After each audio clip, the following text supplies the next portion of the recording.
ಬೆಲೆ, ಸಾಧನೆಗೆ ಗೌರವ.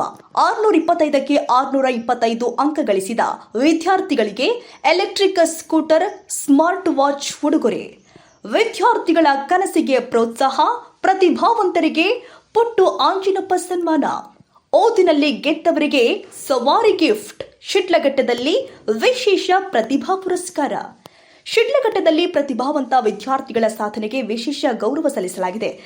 ಎಸ್ಎನ್ ಕ್ರಿಯಾ ಟ್ರಸ್ಟ್ ವತಿಯಿಂದ ನಡೆದ ಪ್ರತಿಭಾ ಪುರಸ್ಕಾರ ಕಾರ್ಯಕ್ರಮದಲ್ಲಿ ಎಸ್ಎಸ್ಎಲ್ಸಿ ಹಾಗೂ ಪಿಯುಸಿಯಲ್ಲಿ ಉತ್ತಮ ಸಾಧನೆ ಮಾಡಿದ ವಿದ್ಯಾರ್ಥಿಗಳನ್ನು ಸನ್ಮಾನ ಮಾಡಲಾಗಿದೆ. 625ಕ್ಕೆ 625 ಅಂಕ ಗಳಿಸಿದ ವಿದ್ಯಾರ್ಥಿಗಳಿಗೆ ಎಲೆಕ್ಟ್ರಿಕ್ ಸ್ಕೂಟರ್ ಉಡುಗೊರೆ ಕೊಟ್ಟಿದ್ದು ಕಾರ್ಯಕ್ರಮದ ಪ್ರಮುಖ ಆಕರ್ಷಣೆಯಾಗಿತ್ತು. ಶಿಡ್ಲಘಟ್ಟ ತಾಲೂಕಿನ ಬೆಳ್ಳೂಟಿ ಗೇಟ್ ಬಳಿಯ ಶ್ರೀ ಆಂಜನೇಯ ಸ್ವಾಮಿ ಕಲ್ಯಾಣ ಮಂಟಪದ ಆವರಣದಲ್ಲಿ ನಡೆದ ಕಾರ್ಯಕ್ರಮದಲ್ಲಿ ಪ್ರತಿಭಾವಂತ ವಿದ್ಯಾರ್ಥಿಗಳ ಸಾಧನೆಯನ್ನ ಗುರುತಿಸಿ ಗೌರವಿಸಲಾಗಿದೆ. ಎಸ್ಎಸ್ಎಲ್ಸಿ ಹಾಗೂ ಪಿಯುಸಿಯಲ್ಲಿ ಅತಿ ಹೆಚ್ಚು ಅಂಕ ಗಳಿಸಿದ ವಿದ್ಯಾರ್ಥಿಗಳಿಗೆ ಸನ್ಮಾನ ಮಾಡಿ ಸ್ಮಾರ್ಟ್ ವಾಚ್ಗಳನ್ನು ವಿತರಿಸಲಾಗಿದೆ. ಈ ವೇಳೆ ಮಾತನಾಡಿದ ಕಾಂಗ್ರೆಸ್ ಮುಖಂಡ ಪುಟ್ಟು ಆಂಜಿನಪ್ಪ, ವಿದ್ಯಾರ್ಥಿಗಳ ಪಾಲಿಗೆ ವಿದ್ಯಾಭ್ಯಾಸವೇ ದೊಡ್ಡ ಶಕ್ತಿ. ಜೀವನದಲ್ಲಿ ಗುರಿ ಸಾಧಿಸಲು ಆತ್ಮವಿಶ್ವಾಸ, ಪರಿಶ್ರಮ ಮತ್ತು ನಿರಂತರ ಪ್ರಯತ್ನ ಅಗತ್ಯ ಅಂತ ಕಿವಿಮಾತು ಹೇಳಿದ್ದಾರೆ. ಯಾರು ನಿಮಗೆ ಬೆಂಬಲ ಕೊಡ್ತಾರೆ, ಯಾರು ಕೊಡುವುದಿಲ್ಲ ಎಂಬುದರ ಬಗ್ಗೆ ಹೆಚ್ಚು ಯೋಚಿಸಬೇಡಿ. ನಿಮ್ಮ ಕನಸು, ನಿಮ್ಮ ಗುರಿ ನಿಮ್ಮದೇ. ನಿಮ್ಮ ಮೇಲೆ ನೀವೇ ನಂಬಿಕೆ ಇಟ್ಕೊಂಡು ಮುನ್ನಡಿಬೇಕು. ತಂದೆ ತಾಯಿ ನಿಮ್ಮ ಬೆನ್ನಿಗೆ ನಿಲ್ತಾರೆ, ಆದರೆ ನಿಮ್ಮ ಕನಸು ನನಸಾಗಿಸಲು ನಿಮ್ಮ ಪರಿಶ್ರಮವೇ ಮುಖ್ಯ. ಇನ್ನಷ್ಟು ಉತ್ತಮ ಅಂಕ ಗಳಿಸಿ ಶಿಡ್ಲಘಟ್ಟ ವಿಧಾನಸಭಾ ಕ್ಷೇತ್ರಕ್ಕೆ ಕೀರ್ತಿ ತರಬೇಕು, ಇತರ ವಿದ್ಯಾರ್ಥಿಗಳಿಗೆ ಸ್ಫೂರ್ತಿಯಾಗಬೇಕು ಅಂತ ಪುಟ್ಟು ಆಂಜಿನಪ್ಪ ವಿದ್ಯಾರ್ಥಿಗಳಿಗೆ ಕರೆ ಕೊಟ್ಟಿದ್ದಾರೆ. ಇದೇ ವೇಳೆ ಎಸ್ಎಸ್ಎಲ್ಸಿಯಲ್ಲಿ 625ಕ್ಕೆ 625 ಅಂಕ ಗಳಿಸಿದ ವಿದ್ಯಾರ್ಥಿಗಳಿಗೆ ಎಲೆಕ್ಟ್ರಿಕ್ ದ್ವಿಚಕ್ರ ವಾಹನಗಳನ್ನು ಉಡುಗೊರೆಯಾಗಿ ನೀಡಲಾಗಿದೆ. ಪ್ರತಿಭಾವಂತ ವಿದ್ಯಾರ್ಥಿಗಳಿಗೆ ಸ್ಮಾರ್ಟ್ ವಾಚ್ಗಳನ್ನು ವಿತರಿಸಿ ಗೌರವಿಸಲಾಗಿದೆ. ಎಲ್ಲರಿಗೂ ನನ್ನ ನಮಸ್ಕಾರಗಳು. ಸಮಾಜದ ಸೇವೆಯೇ ಶ್ರೇಷ್ಠ ಸೇವೆ ಎಂಬುದನ್ನು ತಮ್ಮ ಕಾರ್ಯದ ಮೂಲಕ ಸಾಬೀತುಪಡಿಸಿರುವ ನಮ್ಮೆಲ್ಲರ ಪ್ರೀತಿಯ ಪುಟ್ಟು ಅಣ್ಣನವರಿಗೆ ಹೃತ್ಪೂರ್ವಕ ಅಭಿನಂದನೆಗಳು.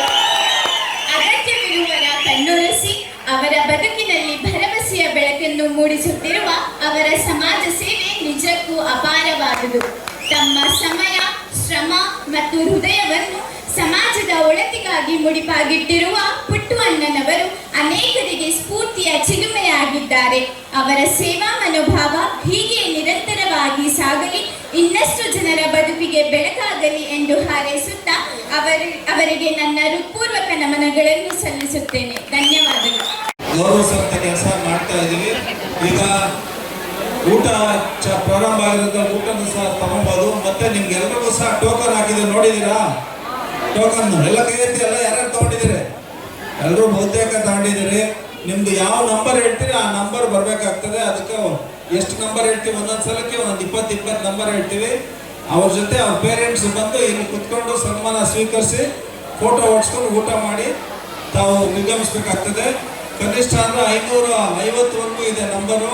250 ಮೇಲ್ಪಟ್ಟರೆ ಒಂದು 10 ನಿಮಿಷ ಆದ್ಮೇಲೆ 250ರಿಂದ 550ವರೆಗೆ ಇರೋಂಥವ್ರು ಊಟ ಮಾಡ್ಕೊಂಡ್ರೆ ಈ 1ರಿಂದ 250 ಇರೋರ್ನ ನಾವು ಸನ್ಮಾನ ಮಾಡೋಷ್ಟೊತ್ತಿಗೆ ಆಮೇಲೆ ನೀವು ಫ್ರೀ ಆಗ್ತೀರಿ. ಆಮೇಲೆ ನೀವು ಸನ್ಮಾನಕ್ಕೆ ಬರ್ಬೋದು. ಫಸ್ಟ್ 1ರಿಂದ 250 ಇರೋವರೆಗೂ ನೀವು ಇಲ್ಲಿ ಇರ್ಬೇಕಾಗ್ತದೆ. ಉಳಿಕೆಯದು ಆಮೇಲೆ ಮಾಡೋಂಥದ್ದಾಗ್ತದೆ. ಈಗ ಮುಖ್ಯ ಉದ್ದೇಶ ಪ್ರತಿಭಾ ಪುರಸ್ಕಾರ. 1 ನಿಮಿಷ ಎಲ್ಲ ಗಟ್ಟಿಯಾಗಿ ಚಪ್ಪಾಳೆ ತಟ್ಟಿ. बोलो भारत माता की, बोलो भारत माता की. ನಿಮ್ಗೆಲ್ಲ ಶುಭವಾಗಲಿ. ನೀವು SSLC PUCಲಿ ಚೆನ್ನಾಗಿ ಓದಿ ಅತ್ಯುತ್ತಮವಾಗಿ ಅಂಕ ಗಳಿಸಿ ಇವತ್ತು ಅತ್ಯುತ್ತಮ ಪ್ರತಿಭೆಗಳಾಗಿ ಇಲ್ಲಿ ಸನ್ಮಾನನ ಸ್ವೀಕರಿಸೋದಕ್ಕೆ ಬಂದಿರ್ತೀರಿ. ತಮ್ಮೆಲ್ಲರಿಗೂ ಸಹ ಈ ಶುಭ ಗಳಿಗೆಯಲ್ಲಿ ಶುಭಾಶಯಗಳನ್ನ ಸಲ್ಲಿಸ್ತಾ ಇದ್ದೀನಿ. ಎಲ್ರಿಗೂ ಸಹ ಶುಭ ಆಗಲಿ. ಚಪ್ಪಾಳೆ ತಟ್ಟಿ ನಿಮ್ಮ ಬೆನ್ನು ನೀವೇ ತಟ್ಕೋಬೇಕು. ಯಾರು ನಿಮ್ಗೆ ದಾರಿ ತೋರಿಸಲ್ಲ. ನೀವು ಪ್ರಯತ್ನ ಮಾಡಿದ್ರೆ ಮಾತ್ರ ನಿಮ್ಗೆ ದಾರಿ ಸಿಗ್ತದೆ. ನಿಜನ ಸುಳ್ಳ? ನಿಮ್ ಜೊತೆ ಇರೋಂಥವ್ರು ನಿಮ್ ಪೇರೆಂಟ್ಸ್, ಅವರು ನಿಮ್ಗೆ ಕಷ್ಟ ಸುಖ ಎಲ್ಲನೂ ಸಹ ಇರ್ತಾರೆ. ಆದ್ರೆ ನೀವು ಪ್ರಯತ್ನ ಮಾಡಿದ್ರೆ ಮಾತ್ರ ನಿಮ್ಗೆ ಪ್ರತಿಫಲ ಇರ್ತದೆ.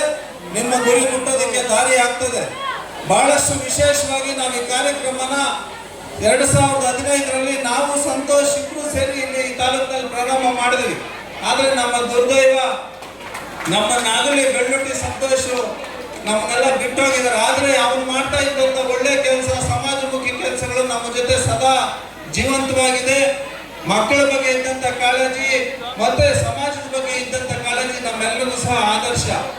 ಆ ಕಾರ್ಯಕ್ರಮನ ಮುಂದುವರೆದ ಭಾಗವಾಗಿ ಇವತ್ತು ನಾವು ಸಹ ಇಲ್ಲಿ ಮಾಡ್ತಾ ಇರೋಂಥದ್ದು.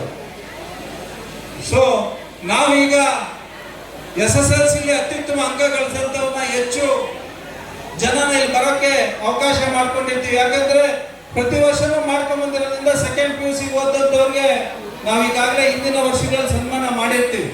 ನಮ್ಮ ಉದ್ದೇಶ ನೀವು ಕಷ್ಟಪಟ್ಟು ಓದಿರ್ತೀರಿ, ಏನು ಹಗಲು ರಾತ್ರಿ ಶ್ರಮ ಬಿದ್ದಿರ್ತೀರಿ, ಟ್ಯೂಷನ್ಗೆ ನಿಮ್ಮ ತಂದೆ ತಾಯಿ ಕಳಿಸಿರ್ತಾರೆ, ನಿಮಗೆ ಒಳ್ಳೆ ಬಟ್ಟೆ ವ್ಯವಸ್ಥಿತವಾದಂಥ ಎಲ್ಲ ಸೌಕರ್ಯಗಳನ್ನು ಸಹ ತಂದೆ ತಾಯಿ ಅವ್ರು ತಿಂತಾರೋ ಬಿಡ್ತಾರೋ ನಿಮಗೆ ಮಾಡ್ತಾ ಇರ್ತಾರೆ.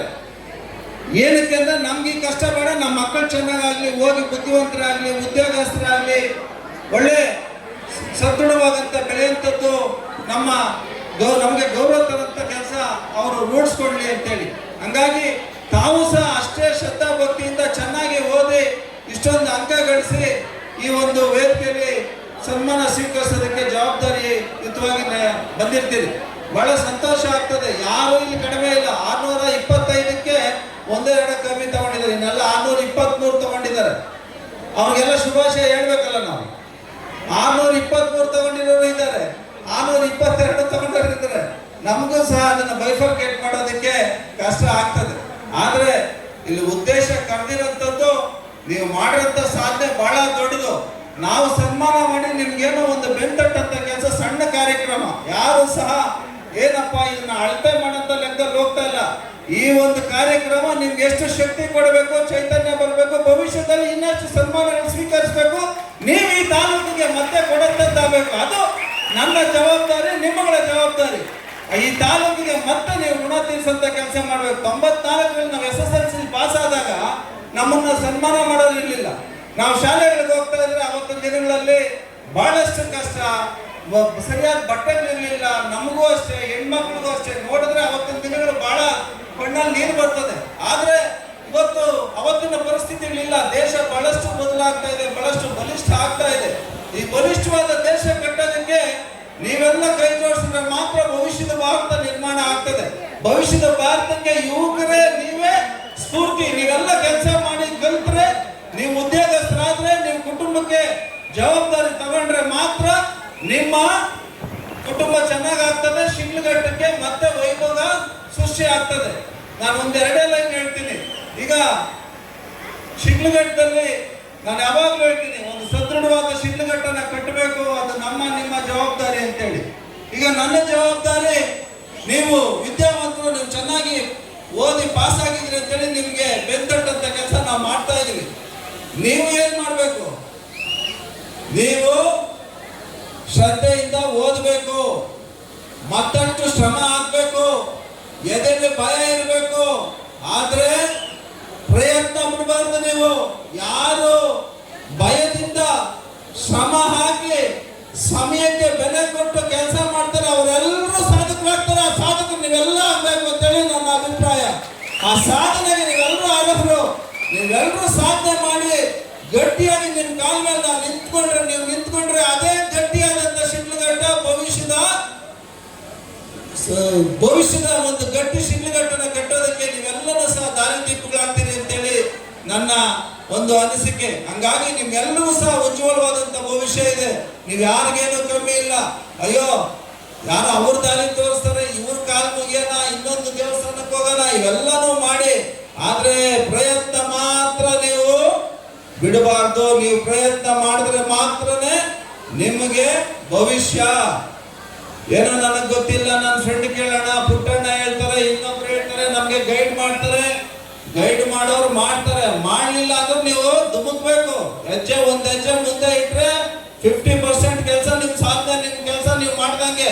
ನೀವು ಯಾರು ಪ್ರಯತ್ನಕ್ಕೆ ಹೆಜ್ಜೆ ಮುಂದೆ ಇಡಲ್ವೋ, ಭಯ ಬೀಳ್ತಿರೋ, ನಿಮ್ಮ ಕೆಲಸ ಆಗೋದಿಲ್ಲ. ಭಯ ಒಳ್ಳೇದಕ್ಕೆ ಬೀಳಂಗಿಲ್ಲ. ಕೆಟ್ಟ ಕೆಲಸ ಮಾಡೋದಕ್ಕೆ ಭಯ ಬಿಡ್ಬೇಕು. ನಿಮ್ಮ ಕಾಲ ಮೇಲೆ ನೀವು ನಿಂತ್ಕೊಳ್ಳೋದಕ್ಕೆ ಏನಕ್ಕೆ ಭಯ ಬಿಡ್ಬೇಕು? ಕೀಳಿರುವೆ, ಅಂಜಿಕೆ ನೀವೇನು ಸಹ ಇಟ್ಕೊಬಾರ್ದು. ಭವಿಷ್ಯದ ಶಿಡ್ಲಘಟ್ಟ ನಿಮ್ಮದು. ನೀವೆಲ್ಲರೂ ಸಹ ಗಟ್ಟಿಯಾದಂತ ಕೆಲಸ ಮಾಡಿ ನಿಮ್ಮ ಕಾಲ ಮೇಲೆ ನೀವು ನಿಂತ್ಕೊಳ್ಳಿ. ನಿಮ್ಮ ಕುಟುಂಬಗಳು ಚೆನ್ನಾಗಾಗ್ಲಿ, ಅದಕ್ಕೆ ನೀವು ಆಸರೆಯಾಗಿ ಈ ಒಂದು ಒಳ್ಳೆ ಕೆಲಸಕ್ಕೆ ನಾವೆಲ್ಲ ಪ್ರೋತ್ಸಾಹ ಮಾಡಿದಕ್ಕೆ ನಮಗೂ ಗೌರವ ತಗೊಂಬನ್ನಿ ಅಂತೇಳಿ ನಿಮ್ಮೆಲ್ಲರಿಗೂ ಶುಭಾಶಯ ಕೋರಿ ನಾನು ಶುಭ ಕೋರ್ತಾ ಇದ್ದೀನಿ. ಒಳ್ಳೇದಾಗಲಿ, ನಿಮ್ಮೆಲ್ಲರಿಗೂ ಸಹ ಒಳ್ಳೆ ಫ್ಯೂಚರ್ ಸಿಗಲಿ ಅಂತೇಳಿ ನಾನು ಆಶಿಸ್ತಾ ಇದ್ದೀನಿ. ಧನ್ಯವಾದಗಳು. ಈಗ ಕಾರ್ಯಕ್ರಮನ ಒಂದು ಮಾನಸ್ ನ್ಯೂಸ್ 81 ಕನ್ನಡ ಶಿಡ್ಲಘಟ್ಟ.